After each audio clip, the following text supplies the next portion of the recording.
Louvado seja nosso Senhor Jesus Cristo. Para sempre seja louvado. Louvada seja a grande Mãe de Deus, Maria Santíssima. Para sempre ela seja louvada.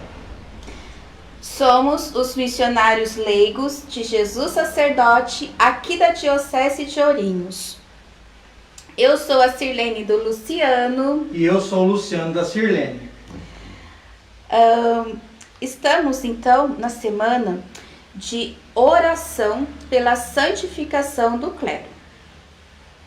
Estamos aqui com Dom Salvador Paruso, bispo na nossa Diocese de Ourinhos.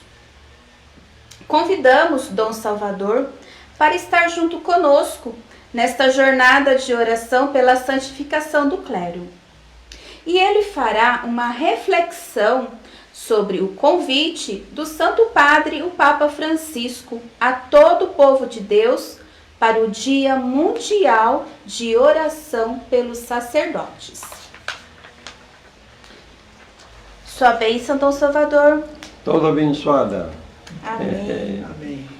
Então, gostaríamos que o senhor falasse para nós, né, sobre o convite feito pelo Santo Padre, o Papa Francisco. Sim. Não sei se vocês conhecem a história desta jornada de oração pelos sacerdotes.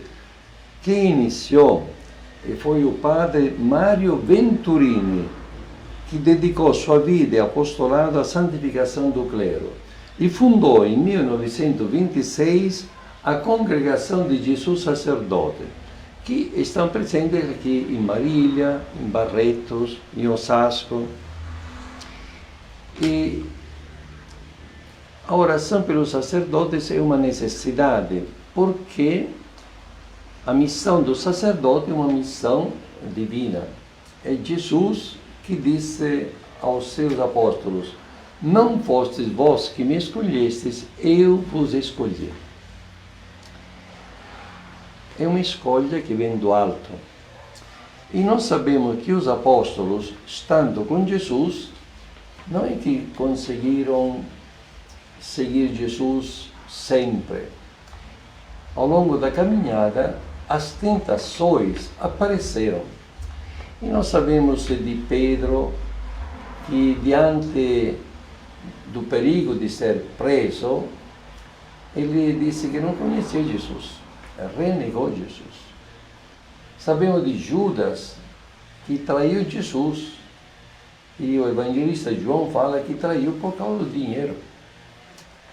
E eram 12 apóstolos. E depois, quando Jesus foi preso no Horto das Oliveiras, todos fugiram.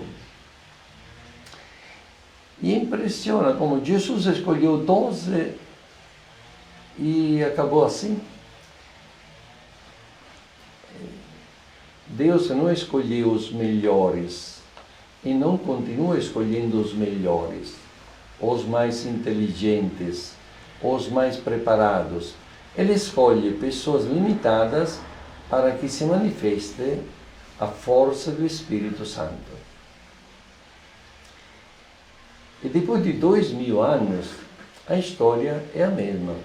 Deus escolhe pessoas limitadas para que se manifeste a glória de Deus.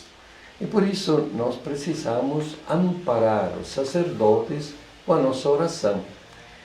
Porque Jesus falou claramente aos seus apóstolos: eu fui perseguido, também vocês. E depois falou ao apóstolo Pedro: Satanás vai peneirar você, mas eu estarei contigo, não tenha medo. Então nós percebemos como os sacerdotes são objeto das tentações da luta de Satanás, porque eles têm a missão de continuar a evangelização que Jesus iniciou.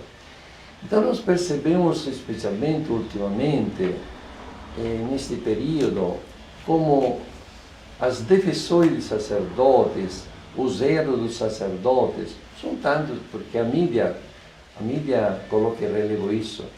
Papa Francisco apresentou uma imagem muito simples, mas bonita. Ele falou assim: nós temos tantos aviões voando, mas se fala deles quando tem um que cai. É a mesma coisa, quando tem um sacerdote de guerra, todos os jornais falam. Mas dos milhares e milhares de sacerdotes que realizam a própria missão com amor, dedicação e zelo, normalmente não se fala. Então esta oração pelo sacerdote é importantíssima. Nós, alguns meses atrás, lançamos uma carteirinha em cada paróquia para que as pessoas se tornassem padrinhos e madrinhas dos sacerdotes, para poder ajudar com suas orações, sacrifícios e alcançar de Deus a força necessária para continuar a missão. Então, Salvador, diante desse contexto, né, do Dia Mundial de Oração pela Santificação do Clero, o Senhor, como sacerdote, né, quando o Senhor sentiu que Deus estava chamando para o sacerdócio? Isso foi há muitos anos atrás, quando eu estava frequentando na Itália o liceu clássico. E lá os meus companheiros tomaram caminhos diferentes. Em especial um deles, que morava na minha rua, ele deixou o seminário e casou. Então, tinha 18 anos quando comecei a pensar se era melhor ser sacerdote ou construir uma família. E foi interessante porque nesse período eu conheci o movimento dos focolares. Então, na minha cidade, Caltanissetta, lá tinha uma comunidade dos focolares e eu tinha contato com eles. Então, foi interessante porque eu tinha a ideia que a pessoa casa e é feliz. Eu vi que não é assim, não. Que aquele meu companheiro casou, estava desempregado, morava na casa dos pais. Quando nasceu o primeiro filho, começaram as brigas em casa, porque a mulher vai trabalhar e ele não arrumava emprego, né? Então vi que casamento não é que seja felicidade, é um caminho de alegria e sofrimento. Mas ao mesmo tempo, eu observava os padres na minha paróquia, tinha 3, né? E notava que entre eles existia como uma competição a quem fazia mais coisas. Então, notei que não é que ser padre é felicidade, não, também é um caminho. Então, me questionava se era possível ser feliz. Então, fiz uma pesquisa. Eu perguntei a um professor, o que precisa fazer para ser feliz? Estude bastante. Depois perguntei a um padre, padre, o que precisa fazer para ser feliz? Reze bastante. Depois tinha um meu amigo, que daquele, sabe, fofinho, gordinho, com cerveja na mão, e perguntei a ele, escuta, o que precisa fazer para ser feliz? Ter muita grana. E estas respostas não eram suficientes para mim. E um dia veio no seminário, na escola, um pai de família, que ele trazia livros, revistas. Eu vi que um tipo simpático, alegre, era casado, tinha vários filhos. E pensei, vou perguntar a ele, que não é padre, nem professor. O nome dele era Felipe. O Felipe, é possível ser feliz? Sim. E o que eu preciso fazer? Amar todos, mas todos mesmo. E naquela noite eu fiquei me questionando se eu amava todos. Eu estava no seminário. Mas naquela noite me apercebi que eu não amava todos. Por quê? Entre os meus companheiros na escola tem um mais inteligente. As notas dele eram de 8 para cima, as minhas de 8 para baixo. Eu tinha inveja. Então, quando ele recebia 9, 10, eu ficava, sabe? Então, se eu tenho inveja, eu não amo. Então, os professores tinham um antipático, não lidava com a cara dele. Ainda hoje nem sei porquê. Então, mas se eu tenho antipatia, eu não amo. Mas também entre os parentes, eu visitava todos os parentes, os tios, as tias. A um certo momento eu percebi que alguns primos, filhos de uma tia, eles nunca vinham na minha casa. Então pensei, bom, eles não vão mais, olho por olho, dente por dente. Isso mesmo. Então eu não amo eles. Então disse, não, eu vou experimentar se amando todos, consigo ser feliz. Mas eu me questionei, este homem como encontrou esta sabedoria? Entendi que era verdade aquilo que ele falou. Antes ele faz parte do focolare. E por isso procurei o focolare. E perguntei a eles, o que vocês fazem? Nós trabalhamos para realizar a fraternidade universal. E todos sejam um, pediu Jesus. E como? Vivendo o Evangelho. Eu conhecia o Evangelho, todo mundo falava de viver o Evangelho, mas como? É muito simples. Jesus disse, tudo que fizerdes aos meus irmãos, a mim o fizestes. Então Jesus está presente em cada pessoa. Se você procura pensar nisso, a tua vida vai mudar. E realmente iniciei a fazer essa experiência de ver Jesus em cada pessoa e encontrei uma alegria única no coração. Então veio o questionamento, se para ser feliz o caminho é amar todos, é melhor ser um pai de família ou ser um padre? Então fui lá, nesta comunidade, coloquei esta pergunta e eles responderam, é a mesma coisa. Se Jesus te chama para ser um padre, seja um bom padre. Se Jesus te chama para ser um pai de família, seja um pai de família. Mas digo, como é que eu vou saber o que Jesus quer?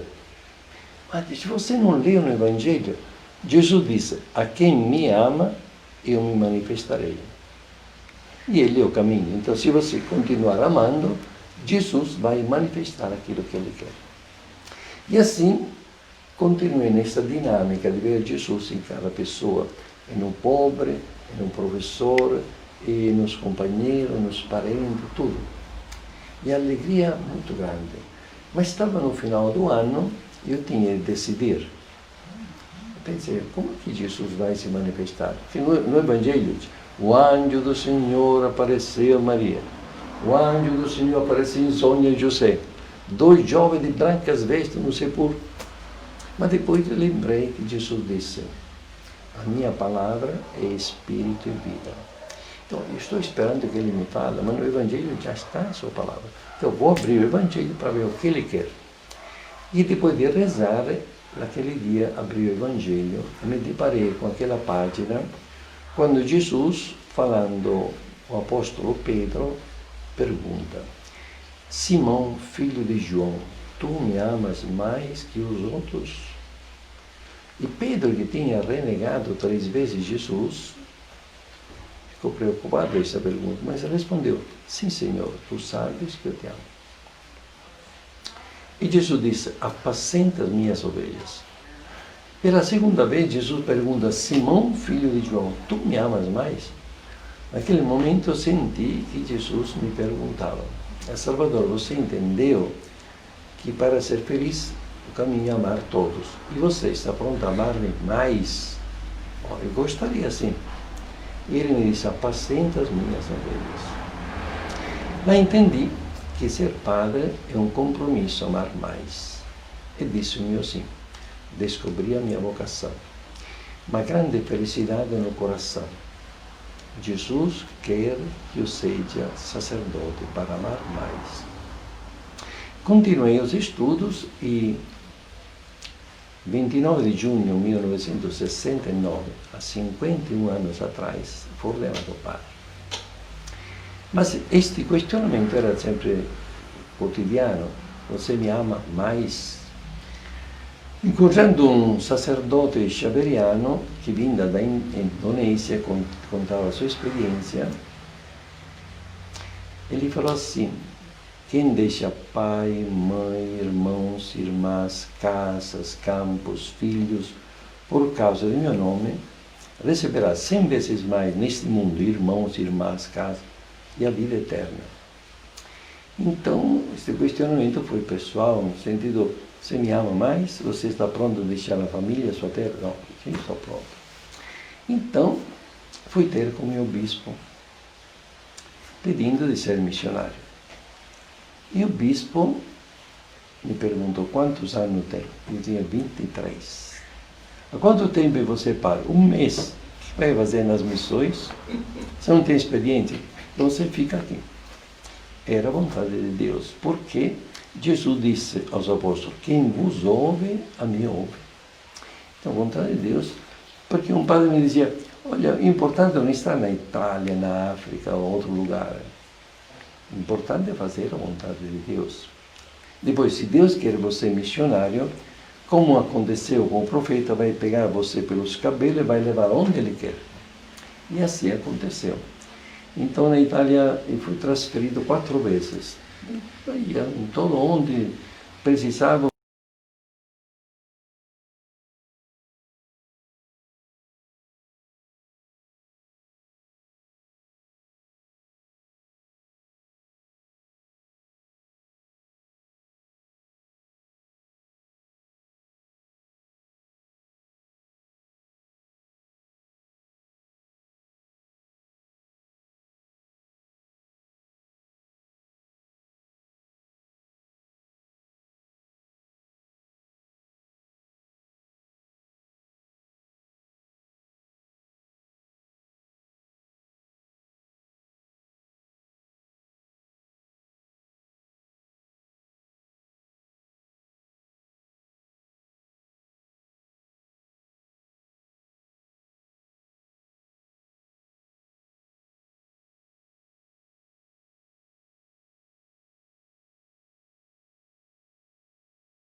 De 100 vezes mais, irmãos, irmãs, casas, campos, tudo, também perseguição, e dá uma abertura de coração extraordinária. E conta para nós, como que foi o senhor, né, exercer o seu ministério sacerdotal aqui no Brasil? Eu cheguei em Piracicaba em 1979 e o bispo do Aníger, Maria de Melillo, me indicou como lugar de trabalho uma favelas algodoal. E uma capela perto desta favelas. E fui lá para servir. Então foi uma experiência extraordinária, porque nesta favela não tinha nada. Então, arrumar a igreja, construir uma igreja, depois levar água, levar luz, levar escola, e toda a infraestrutura de serviços, e procurando a prefeitura, e foi uma experiência belíssima. Mas logo o bispo me pediu de cuidar da pastoral vocacional na diocese, porque o seminário naquela época em Piracicaba estava fechado há 15 anos. Então eu iniciei este trabalho vocacional e depois de um ano nós reabrimos o seminário e entraram os primeiros 11 seminaristas, dos quais 5 da minha paróquia. Hoje tem 2 padres, que o vigário-geral, o pároco da Catedral de Piracicaba, que era um destes alunos, e outro que é pároco lá em Piracicaba. Então, digamos, me encarregou também de ser diretor espiritual do seminário. Depois de 5 anos, me nomeou reitor do seminário de teologia. Fiquei mais 5 anos. Então, porque para mim não é importante onde trabalhar, o que fazer. É sempre em comunhão com o bispo. Então foi uma experiência belíssima. Nós chegamos nesta capela, tinha um padre idoso, Monsenhor Cecílio Cury, cego, de 80 anos, que celebrava a missa uma vez por mês. Me dizia, ia 40 pessoas na missa. Depois de um ano, nós tínhamos 3.000 pessoas entre sábado e domingo na missa. Mais de 1.000 crianças na catequese. Uma revolução. Né? Então, ver o cêntuplo em tudo, né? E realmente foi uma experiência maravilhosa. E depois foram ordenados vários padres. Depois de passar 5 anos no seminário, fui convidado a trabalhar em São Paulo, no Centro Nacional de Formação do Movimento dos Focolares, que lá tem um centro sacerdotal, uma escola sacerdotal. E lá eu fiquei mais 10 anos. Quando fui nomeado bispo de Ourinhos, e estou aqui em Ourinhos há 21 anos. Até que Deus quiser. Sim. Sim, ele vai querer ainda ser conosco. Bom, nós estamos aqui hoje, amanhã, não sei. O senhor sentiu... O que o senhor sentiu quando o Papa nomeou o bispo da igreja? O senhor sentiu medo em algum momento? Não, porque Jesus fez uma promessa. Estarei com vocês todos os dias até o fim do mundo. Recebereis o Espírito Santo, Ele vai iluminar. Então, eu recebi esta notícia com serenidade, e quando o bispo de Osasco veio trazer a notícia, olha, chegou esta carta do Papa, te nomeia bispo de Ourinhos, você aceita? Não, aceito o Papa Pedro. Você sabe, conhece Ourinhos? Não, não conheço. Jesus enviou os apóstolos a ir no mundo inteiro. Não é onde vocês conhecem, é o mundo inteiro. Então, nenhuma preocupação, porque quando você tem confiança em Deus e procura seguir Jesus, Ele está em todo lugar, né? Está em todo lugar. Então, nenhum medo, nenhuma preocupação, tranquilo. E continuo tranquilo, né? Para o senhor, Sim. O que significa o Dia Mundial de Oração pela Santificação do Clero? Olha, eu percebo a necessidade de oração, porque eu estou morando no seminário. Para uns jovens, deixar tudo e vir no seminário, hoje que a sociedade e as famílias têm mais condições, não é simples. E não é que são muitos, porque é um chamado extraordinário, um chamado de Deus, que Jesus falava, escolhi aquele que o Pai quis, é uma escolha de Deus, né? Então, digamos, agora, nós da Diocese iniciamos com 29 paróquias, hoje temos 43 paróquias. Mas temos padres vindo da Índia, do México, da Itália, do Brasil. Então, e cada um tem uma cultura diferente, uma maneira de ser diferente. Depois temos religiosos, e temos josefinos, agostinianos, dominicanos, teatinos, missionários do Santíssimo Sacramento, missionários servos da palavra, esta variedade de carisma, tudo, né? E percebemos que o número de sacerdotes é sempre pequeno. E vai ser sempre pequeno. Jesus falou, a messe é grande, os operários são poucos. E este pequeno grupo, cada um traz os seus limites. E nós estamos numa sociedade em que, digamos, até os escândalos fazem muito barulho, né? Relativo aos padres. E por isso nós precisamos da oração para amparar os sacerdotes. Eu gostaria de ler aquilo que o Papa Francisco dizia o ano passado para incentivar a oração pelos sacerdotes. Ano passado, vocês lembram que os escândalos de pedofilia, digamos, atingiram muitos padres, né? Então, olha aqui. a constelação de fato que se refere às misérias de alguns padres, retomadas e às vezes enfatizadas pela mídia, só pode criar confusão nos fiéis e na opinião pública. Todavia, o risco é que hoje seja absolutizado o dado negativo e rapidamente generalizado, associando a figura e a própria palavra padre a um perfil ambíguo, até mesmo obscuro.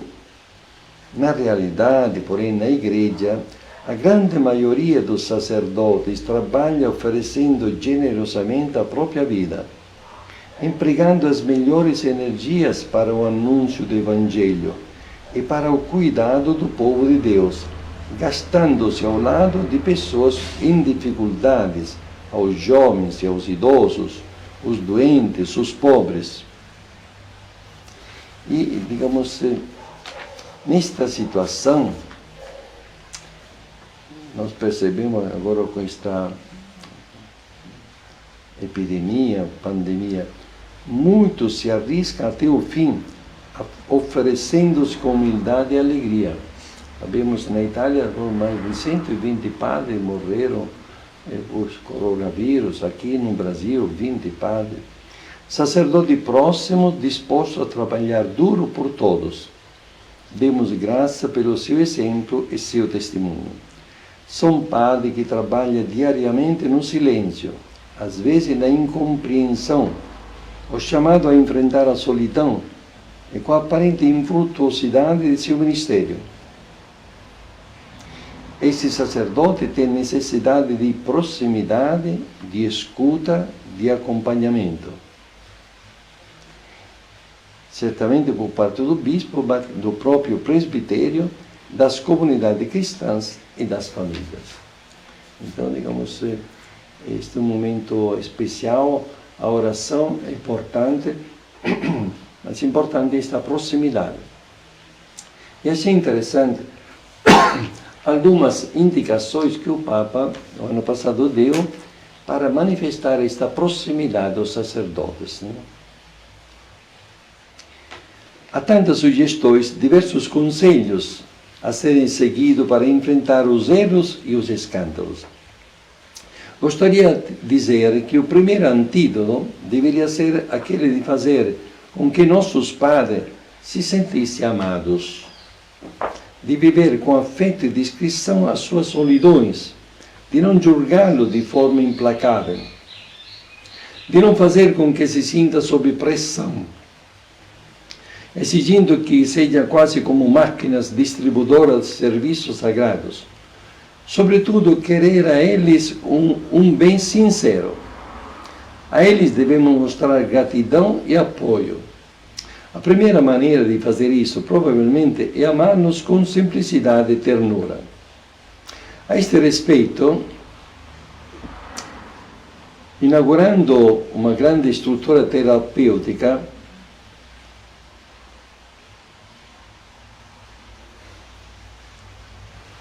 dizia da importância do amor pelo sacerdote, de apoio espiritual e moral em seu ministério, da necessidade de entender suas fragilidades, de perdoá-los por aqueles momentos de escuridão e desânimo. Posso assegurar que faz tão bem aos sacerdotes ouvir, por exemplo, uma palavra de louvor pelas suas homilias ou pelo bom êxito de alguma celebração em particular, ou ainda pelo sucesso que precisamente nesta época pode ter a atividade com os jovens, com os idosos, com os enfermos. Faz um grande bem ao sacerdote sentir que dentro de sua fraqueza humana há aquele que os acompanha com a oração, com o reconhecimento pelo seu serviço, com o encorajamento para não desistirem nas provações e dificuldades. Que este dia de oração pela santificação dos sacerdotes seja uma ocasião de oração para que o Sagrado Coração de Jesus, fonte e refúgio de toda existência sacerdotal, acompanhe os passos dos sacerdotes com o poder da graça divina. qual a importância do Dia Mundial de Oração pela Santificação do Clero? O Dia Mundial é um convite para sensibilizar todos os cristãos a valorizar a presença dos sacerdotes, que são enviados por Jesus, colaborador dos bispos e com os diáconos também, e, digamos, agradecer a Deus por este grande dom. Vocês imaginam a nossa vida sem os sacerdotes? Eu vejo na minha vida pessoal, desde criança, né?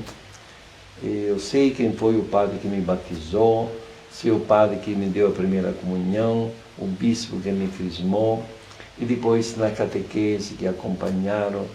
Eu era coroinha, eu estava sempre perto dos padres, e depois no seminário, quantos padres, a presença dos padres como professor e como superior no seminário, e depois na vida sacerdotal, em todas as paróquias onde eu trabalhei, de vez em quando, rezando o terço, a cada Ave Maria rezo por um padre que encontrei. São centenas de padres, E para agradecer a Deus, porque realmente a nossa vida é marcada pela presença dos padres. Então, agradecer de um lado e agradecer esta fantasia de Jesus, que voltou para o paraíso, mas deixou aos outros a sua missão. Ide no mundo inteiro anunciar o Evangelho a todas as criaturas.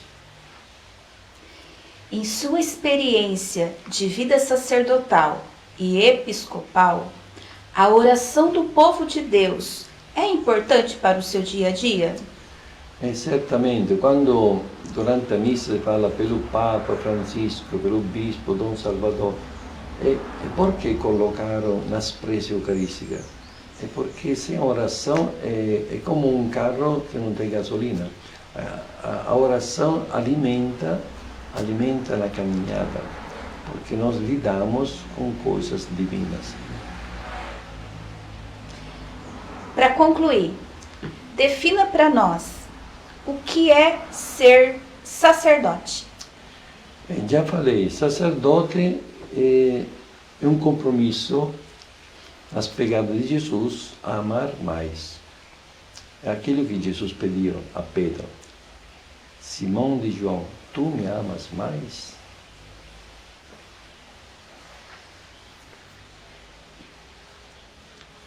Esta reflexão, né, que Dom Salvador trouxe aqui para nós, esses questionamentos, né, serve, né, não só para a vocação sacerdotal, como na nossa vocação matrimonial, na vocação religiosa ou na vocação leiga.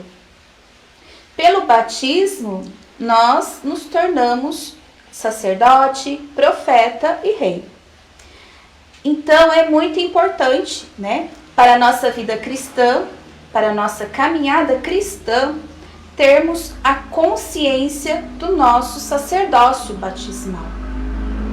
Nós, missionários leigos de Jesus Sacerdote, em nome das irmãs missionárias Jesus Sacerdote, agradecemos ao Senhor Dom Salvador por essa tão bela reflexão e, em particular, algumas peculiaridades que eu não sabia, né, e que gostei muito, e que o Senhor também nos proporcionou no dia de hoje.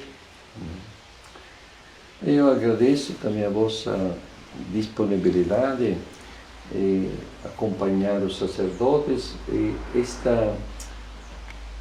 este compromisso de oração, porque é uma necessidade. Quando vejo os nossos padres e as dificuldades que enfrentam, então tem coisas que dá para arrumar, ajudar. Tem coisas que só Deus pode fazer. Com certeza. Então, quando um sacerdote desanimado, você pode... Nós podemos propiciar o quê? Comida, roupa, casa. Principalmente nesse período de pandemia, em que não podemos fazer o retiro mensal, não podemos fazer o conselho de presbítero, o conselho de pastoral, e todas, digamos, os encontros de formação. Não tem uma semana de retiro do clero, a semana de ajornamento teológico, não dá. Então, digamos, como é que alimenta? Então, a oração é uma graça de Deus. A oração do povo de Deus, além da oração que cada sacerdote procura fazer, também acompanhado pela internet, pelas pessoas neste período. Então, um período especial. Se eu pensava, quando Jesus ficou 40 dias no deserto, não era um tempo perdido para a evangelização, mas um tempo especial de oração, de penitência e sabendo que ele estava realizando um plano de Deus. Então, este tempo de pandemia, de distanciamento social, é um tempo de graça também. Um tempo de graça. Bom, então, gostaríamos de convidar, você e sua família para estarem participando logo mais às 19h30 da Santa Missa, Nós teremos então a Santa Missa, será transmitida pelo Facebook e pelo YouTube da Paróquia de São Benedito e também através do Facebook das Missionárias de Jesus Sacerdote. Hoje, sexta-feira, o dia da grande festa, a solenidade do Sagrado Coração de Jesus e o Dia Mundial de Santificação do Clero. Jesus Sacerdote, oferece-nos contigo ao Pai. Jesus Sacerdote, oferece-nos contigo ao Pai. Jesus Sacerdote, oferece-nos contigo ao Pai.